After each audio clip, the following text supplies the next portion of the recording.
back when I was a kid, radio was how we discovered new music, and that was all that we had. Then MTV came about, and then the internet, and now it's so much easier to find new music. But that brings all sorts of problems as well.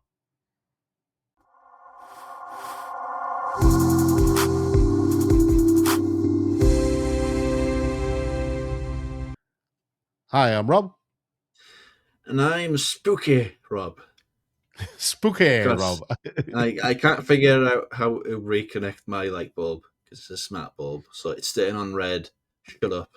It's red. Get used to it. Yes. And today we're going to talk about music. Now, the interesting thing here is that music is probably your love. It's the thing that you love more than just about everything else, I would say. Yeah, I mean, we talked in a recent episode about how I basically gave up games and I had no qualms. Yeah. Uh, I come and go with movies, but watching a lot of them, Yeah. and that's fine. Wrestling, I gave up for years at a time. That's fine, but never once have I gone a day without listening to music. Yeah. So music is my thing. Has been since I was 16, and I just want to throw this out there. The reason why I mean, I want to just express it because it's funny to me. The reason why I was so blown with music is because I really, pardon my language, fucking hate Oasis, That's and fair. they were everywhere when I was a kid. That's fair. I Um, mean, I was never really a big Oasis fan. They had a couple of good songs that I could kind of nod my head to, but I was more of a and no, also wasn't a big Blur fan. Before anyone asks, I was more of a Stone Roses fan from that period. Um, yeah, but you've met Jarvis Cocker as well, haven't you? And you're not a fan of yeah, I'm his. not a fan of Jarvis Cocker. But he had nothing to do with Stone Roses, so that was Pulp, wasn't it? There's Pulp, yeah. Yeah. Yeah, I'm just Um, sort of talking about all the sort of the pop groups oh yeah. at But I the mean, time. I met a few while I lived in London. They used to come into the clubs where I worked and stuff like that. So yeah, yes, I am that old. And he met Keith from The Prodigy, and apparently he's lovely. He is I lovely, was or he lovely. was. Was He lovely. was lovely. He was lovely. I think the Prodigy lads are all lovely, but that's just my opinion. Um, but anyway, no, actually, that's not just my opinion. That is an actual thing. They are lovely. Yeah, yeah. Don't just opinion it. No, It's true. Damn it. yeah, it's true. Damn it. The But Prodigy yeah, guys are lovely. yeah, they are. But moving back to what I was saying about music discovery, I've discovered some fantastic artists just by going down the YouTube rabbit hole of music. That's Mm. how I discovered the Japanese singer Ado. I am a huge fan because I think she has probably the most versatile voice and vocal range that I've heard in years. And I'm not going to go into the history of Ado because people who know Ado will know her history. It's how I basically found Iron Mouse, who is a brilliant opera singer and a VTuber, but she has her own health problems that are the reason why she's gone down that route. You're not a fan of Ren, you know. I know that you're not a fan of Ren, but I do like some of Ren's stuff, and I do think his struggles with his health conditions have been, quite motivating from a certain point of view. And some of his songs I can relate to in like quite a few ways. But they're just three examples of musicians who I would never have discovered if I'd basically stuck to the old way of just listening to radio or watching MTV or one of those other Yeah, I music think channels, stuff like that. let's just talk about radio for a bit. It's so weird, though, really, when you think about it. Yeah, Um, some corporation, whether it's BBC or some other company, yeah, basically paid someone to be a figurehead of a playlist where what you listen to is not dictated by what's the best or what's like most relevant for the time. It's yep, dictated to by how much money the record label spent to be on a playlist. Yep. So it's radio is a wild, wild corporate gatekeeping gig when you Yep. think about it. I mean, if you look at how many bands there are in the world, or especially during the height of radio, there were literally thousands, possibly even millions of bands around the world and singers, musicians, bands, Millions feels singers. like it's a stretch because it does. It feels I'm like a talking stretch. about But around the world. When you think oh, about around the around the world, world, yeah, then yeah. fair enough. Yeah, But how many of them actually managed to get airplay on the radio? A handful. yeah, a Why? percentage. Because they were all part of some corporation. That's how Thorn EMI, and that's how Sony, and that's how so many other you know big name record labels managed to maintain their stranglehold on the music industry for so long, and why It's there's just been such. ongoing copyright issues with music since the inception of the internet. It's such a wild way to discover music as well. That you're Mm. having the corporations dictate it to you. Yeah, well, that's the thing. The It's corporations dictated music for so long, but now it's it wasn't it's always like literally that, by the way. no, it wasn't. I'd say maybe the 80s is when it really The 80s started. was the 80s, well, late 70s, earlier through the 80s and the 90s, and it kept going all the way until about 2010, which is when you really started hitting the wall of copyright. Um, it was kind of late noughties and around 2010, I think it kind of around that period anyway, when it started becoming the norm for all of these music companies, all these music publishers to start suing people for using their music. What Mm. year did the Verve do Bittersweet Symphony? It feels like about 98 that. I'm going to Google it because I can't remember. As Ben says, if only there was a device that could tell us everything about anything ever made. Yep. Bittersweet Symphony was Love you, Ben. 1997. Love you, Ben. Yeah. Bittersweet Symphony was 1997, right? Near Um, miss. Hit the post. yeah. But that's quite famous, that song, not for the reasons that people think, though. Yes, everyone's heard, the riff from it and everything like that. Um, but it's famous because the Verve now don't get a penny from it. Wouldn't be a surprise. And that's because one sample from that song is owned by just one sample from that song is owned by a company in America who sued the Verve for using that sample and claimed all the royalties for it, Yeah.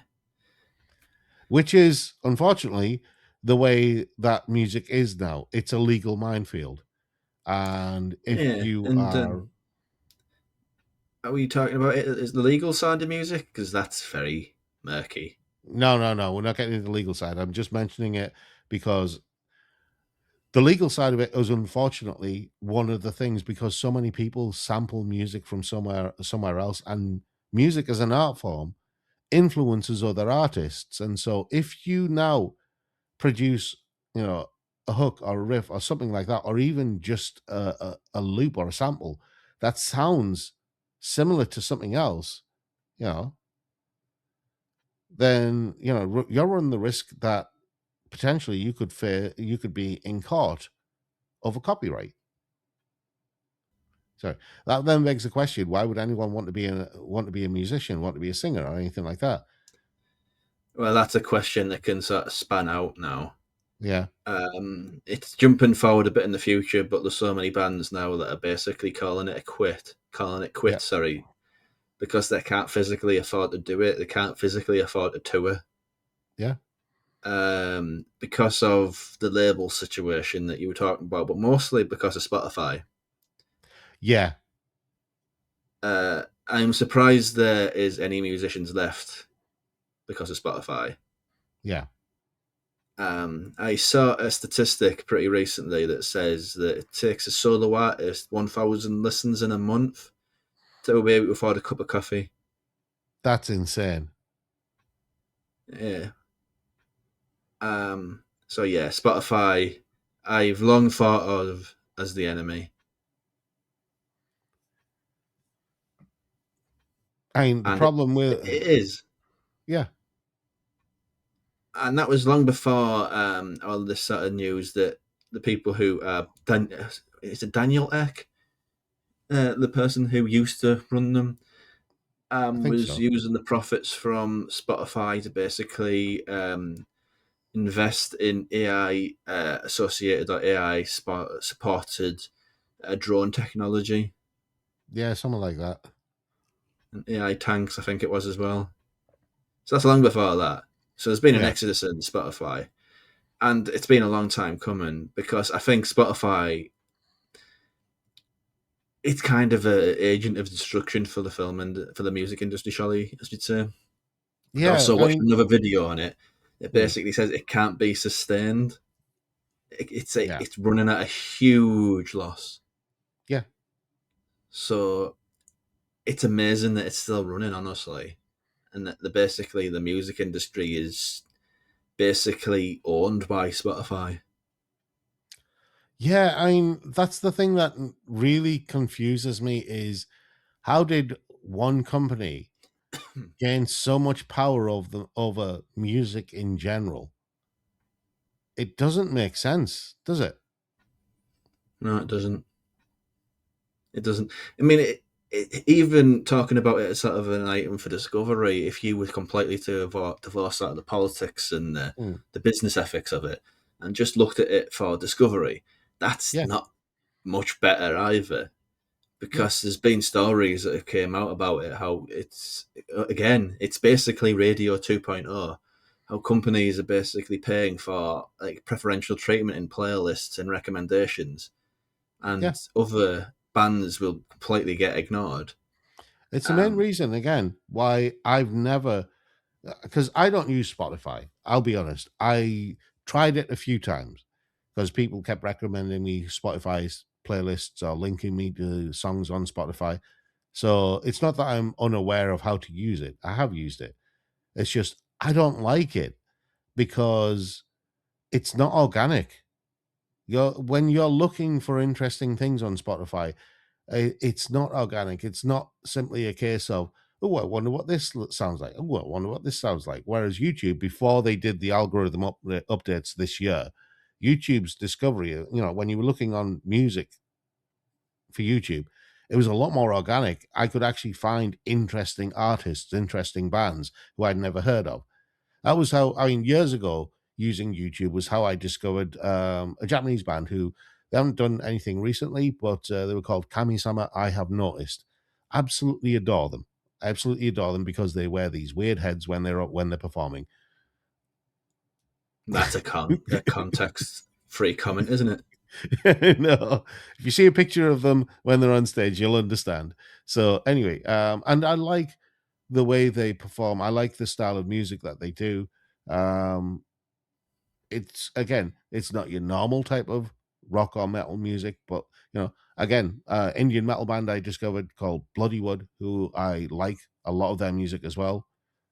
Would never have found them if it wasn't on YouTube. And yet, if I go onto Spotify and I try and do the same sort of thing, I'd never discover either of those bands. I wouldn't discover No, Adore. I wouldn't discover Ren or anyone like that. You know, it's basically Radio 2.0. it is. Yeah, And I think that's part of the problem with Spotify is that it's just so corporate.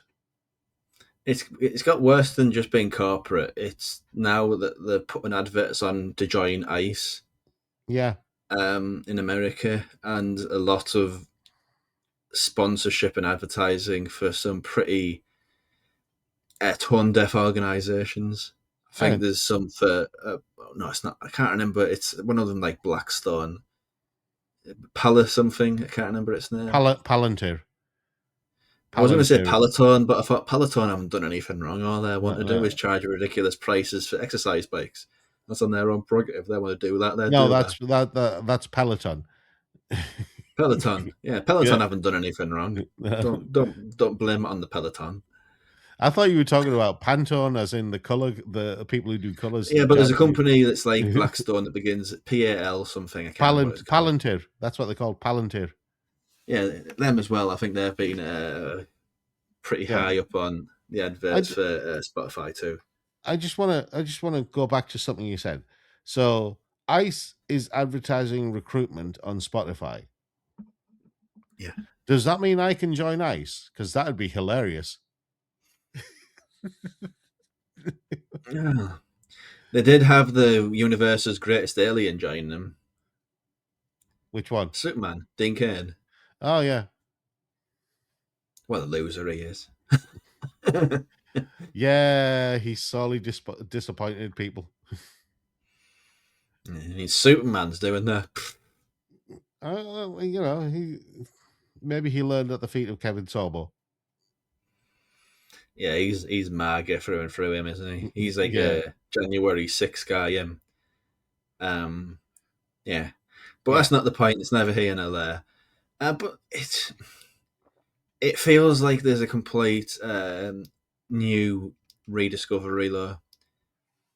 Um, I don't think live music has recovered fully, hmm. but it's getting there. It's getting Oh yeah, there. But I do think there's like in the case of movies, it's sort of a slight tangent, but I think people it can come to a point where people are kind of sick of the domination of even before that. There's collectors. Collectors are great. They yeah, collect the movies they like, but there was a big distinction between them and people who just listened or watched whatever's on streaming. But there's come a point in the past couple of years where people have just got sick and tired of the poor quality, having to rely on internet for everything. yeah. Oh, it's just one thing that you love might be here today, gone tomorrow, and there's absolutely no announcement of that happening. Once it's gone forever. I mean, Um, so that's it's like lots of people saying that we're starting to collect DVDs again and yeah. Blu-rays again. So The music is a unfortunate few years down the line for that. the unfortunate thing in what you're saying is that already exists in the video games industry. Oh yeah, video game industry is just basically he poked the ass in the air and said, "How deep do you want it, sir?"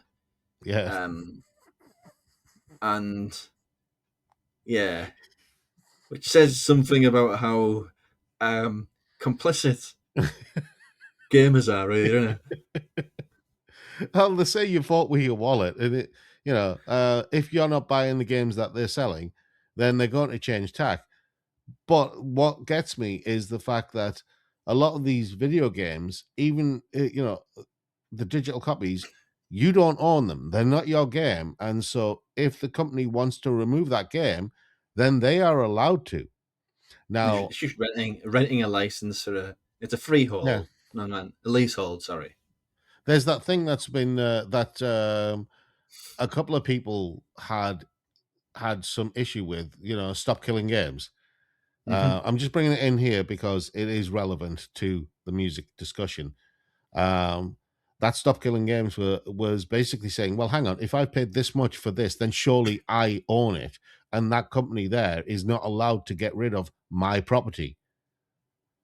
And And that's video games are like, no, you yeah, can the do video that. games Who industry is like, cares? no, no, we can do that. But since it's going to the European Parliament and stuff like that now, so yeah, we'll see what happens because Europe is a big block of video games players. And if Europe decides that the companies are basically at fault, that'll change the nature of it globally. And one can hope that the same thing happens with music, you know? Music's already happened. Music's already sort of buying things again. It's been happening for a while. That even if it's just digital, a digital where you buy the digital album and you actually own it, Yeah, because it's not like games. When you buy a game, you buy it through a storefront, yeah, and it exists only on that storefront. When you buy digital music, you just download it to your hard drive on your computer, and it's yeah, completely divorced from the actual delivery mechanic. yeah. So it's different. So you buy a digital thing, you own it. Yeah. I mean, even something in video games like good old games with GOG.com, wherever you want to call it, even though they say, yeah, you own the game, It's still just a storefront, as you said.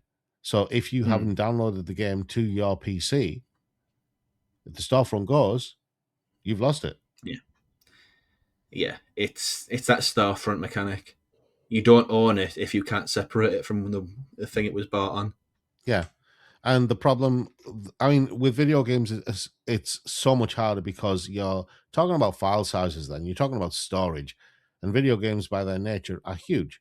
Whereas Mm. music, you know, on a 1 terabyte drive, how much music can you store? Currently, See, this is the thing. about 3,000 albums. See, this is the thing. I can ask him this and know he'll give me a reasonably accurate figure because he's done It's it. not it's not full yet, but about 3,000 see, albums. see my point. This is how much I've this got a man good way loves to go, music. but I've got a This is good how way to much go. he Yeah, loves music. yeah. So the problem are bands who don't release things, and you Yeah, can't get them. You only put them on Spotify. I think they're the collateral damage. Because there was a band that I was struggling to find anything by. They're a band from Manchester that mm, describe themselves as doom punk. They're called Witch Fever. It took me a while to find them, but I had to buy it through Amazon, which made me feel so icky because I yeah, couldn't get it any other way. But music is, I think it's gone through this phase of people actually buying stuff again yeah, because how much of a hot property Bandcamp yeah. is incredibly significant. And I do think there's more places to buy music than there used to be. Oh yeah. I mean, I was Especially with the advent of bands actually understanding their value, and that they are the yeah, ones who hold all the value, and the record labels are basically just stealing sort of yeah. money, really. And you I see mean, lots of bands that actually just put their albums up on their own website. yeah. If I like Prince. Okay, I've always thought of Prince as a musical genius. I think he's one of the best musicians who appeared at that time.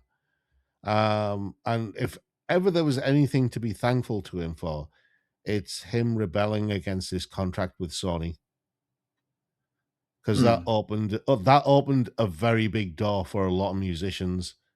And people might not remember this, especially the younger generation. They won't know what I'm talking about. But when you've got an artist as big as Prince, who's basically saying a record company's contract is unfair, I want out, I want control of my music, that changes a lot of things. yeah, because what is it? The master tapes that they call it. Yeah, 9 times out of, well, even more than that, it's like what, 99 times out of 100, the record label will own that, yeah, which means that they own the sort of the ability for that thing to make money, and all the yeah. band is They'll basically getting are the scraps, which are otherwise called royalties. see. The thing is with music companies, with all of these distributors, the contract used to be that the band would produce the music, but the copyright would be owned by the company. Hmm. And that's why a lot of these companies can enforce the copyright now rather than the band enforcing it. Because I can guarantee you, if the bands had the copyright to their music, right, they'd be overjoyed. Musicians in general, would be overjoyed with fan covers and people singing their songs and playing their music. Because if you look at any independent artists, do they have a problem with people covering their songs? No, because it's more publicity for them. And if they cover them, they're probably getting involved. Exactly. They'll look at it and go, hey, that's a fantastic cover. Or maybe you should do this with it and give them constructive feedback. Every single independent musician that I have seen who has gained a modicum of success and had people covering their songs, they're over the moon. Hmm. They love people because they Um, know that means that person has loved the music they made. yeah, the thing here is tangenting just a little bit, but for a lot Mm, of people, I think that the internet was a mistake. mm. But at the same time, it's the greatest win for socialism in modern Yeah, history. Yeah, especially when it comes to well, everything really.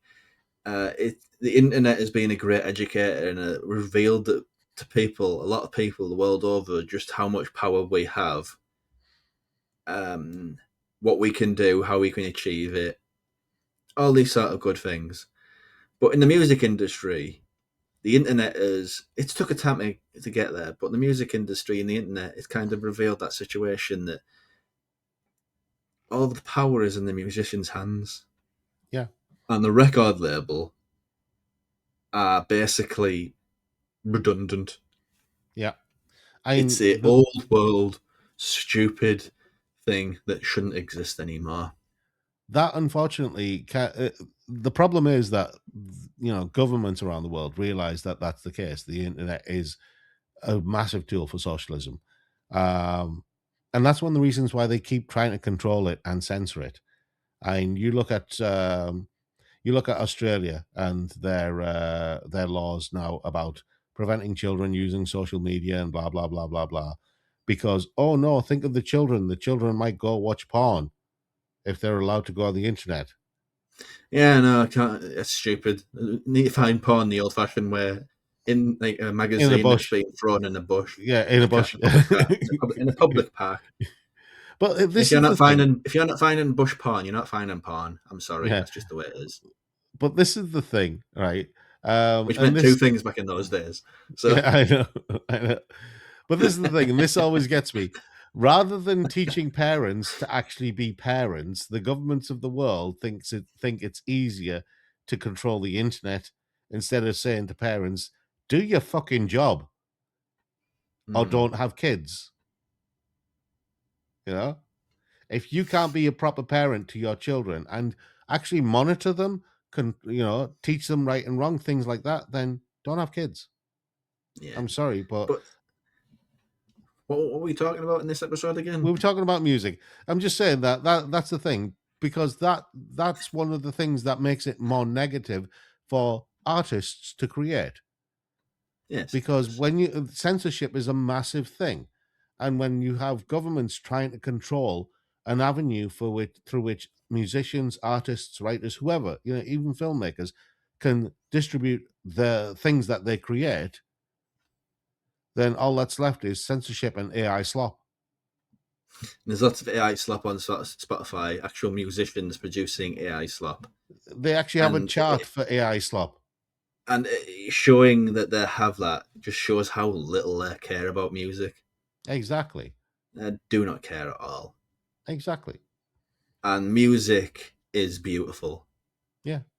Even the most discordant noise, it's all beautiful because even animals understand the beauty of music. You watch videos on the internet of somebody who just got a guitar.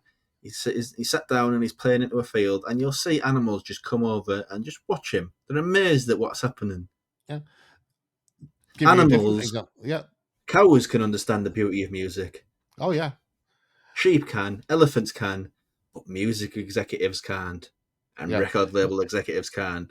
So Mm, what I'm saying there is, music label executives, major music label executives are less than human, are less yes. than animal. And by the same token, I'm not accusing Rob of being a cow or sheep or a deer or anything like that. But I introduced Rob to a thing that I discovered. There was a band I found who were doing covers of like house music and trance music and stuff like that. But they were doing it live and they were doing it organically, and they were basically like a marching band doing this. Remember, I showed you the video of Meute, and you said, I wouldn't normally listen to this, but this is actually listenable. Yeah, it's sort of like I watched a video of it once. That's enough. I know, I'm just saying that the difference in kind of a live performance by musicians, you know, Yeah, who there's know nothing what they're doing, that there's nothing like that. I love movies. I love Yeah, making movies. I love watching them. But all my years of watching movies and doing whatever with them, none of it is even remotely as brilliant a connection as live music. yeah, That moment where you just forget where you are and what you're yeah. doing, and you're just so lost in the sound. Like, Nothing can replace that. it's that strange feeling where you kind of feel it in your chest and in your head at the same time. Yeah, you're just gone. You're aware with it. Yeah, You're in the yeah, you're in the zone with the music, yeah, yeah, and that's beautiful, I think. yeah. And some of the most aggressive, harsh stuff has done that for me. This is gonna be fun because Well, your there's a taste fun in music story. is I your can't say taste in some of the music names of is the band, but there was a band called. It's not it's super extreme, but they're a drone yeah. metal band called Sun. So I think you need to explain what drawn metal is, because with drawn metal, when you told me what when you said drawn metal, my first thought was the drones that you pilot and stuff like that, and Well, somehow no, that's linked to they're music. largely made out of plastic, so no, it's not them. No, it's like I was thinking, how do you make music with that? That was literally my first thought. Is it like Yeah, the it's sound of the just very, rotors? I very. don't know. It's like music. It's not about sort of the song structure or like chorus and whatever. It's just like pure vibes, very heavy metal, slow, oppressive vibes, and it's just one of those gigs that I went to for a band called Sun Circle bracket bracket bracket, but Sun for short. So if people look for them, they know what it is. Um, it was just one of those sort of transcendental moments where it's just kind of okay. I forgot where I am. Where Yeah, am I? When it stopped, the music stopped playing. I was like, oh yeah, I'm in Birmingham, aren't I? And I came back down to earth. And it yeah. was just one of those beautiful moments. I think that I think music just does that. And also, while I'm ranting about music, I think that cover artists are the worst thing in the world, and they're setting music back about 50 years. But I'll get into that one in another video. Yeah, I was going to say cover artists. It depends. For me, it's a very, very much a. It depends on what they're covering. In another video, Yes. because I've got to unload both cannons on that one. And I'm not half-assing it in this red light. I want it to be in more sort of a green glow for that one. Yeah. Don't worry. We will get to cover artists. If cover artists, but I'm just saying, for me, cover artists can be a bad thing and can also be a good thing. Not they're totally bad, but okay. Um, Depends on the yes. context. Is that it? Is that we're done? We're done. Yeah, Sort of ranting and about music in the most scattershot way possible. yeah, it's been fairly scattershot, but the long and Yeah, short try of and it find the is, narrative in that one. Yeah, yeah, the long and short of it is basically this, you know, uh, discover music your own way. Don't rely on Spotify playlists and stuff like that.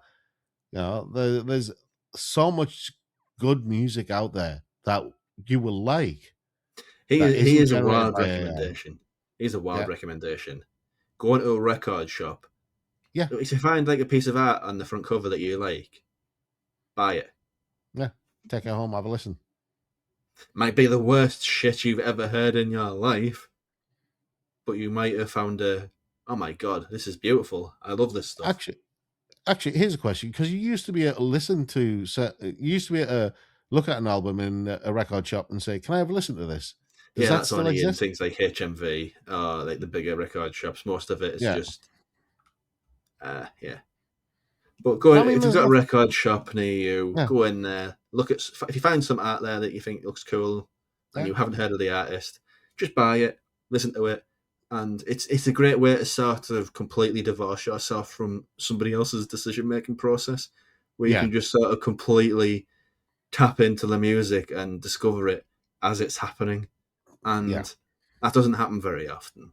You can't yeah, have that sort of pure moment of discovery very often. It doesn't always work. In fact, it very rarely works. But when it does work, it's magical, man. yeah. The what I will say as kind of an addendum to that is support local live music, please. Local Just musicians. spot live music. Yeah, just support live music in general, especially on the local front, though, because bands have to start somewhere. Hmm. And as somebody who worked with bands in the past, I think that supporting them just at the local level. It's all you need to do. Eventually, they'll move up. They'll get better. They'll spread their wings further, and you'll have been one of the people who's helped them do that by supporting them just at the local level. Yeah, it's just the sort of the price dynamic as well. People think Yeah, live music's too expensive when you're talking about Oasis yeah, or like yeah. Taylor Swift. Yes, it is. But I was looking at a gig, going to a gig on my birthday, and Mm, the price of the ticket was £22, yeah. which £22 isn't too expensive. No, Support it's live not. music, Yeah. not cover artists though. Fuck those guys. Real I think we're gonna. musician, I think we're gonna have to do that that episode now. real music with real musicians. Yes. Yes, but Right. yeah, Okay. yeah. So please do comment below, join the discussion, whatever it was. There's hundreds of discussions in this episode, so pick one and comment Yeah. about it, and we'd be happy to talk to you about it in the comments below. But otherwise, please do subscribe, check what else we have going on in the channel. But yeah, until next time, whenever this drops, thank you for watching, and we'll see you in the next one. Bye.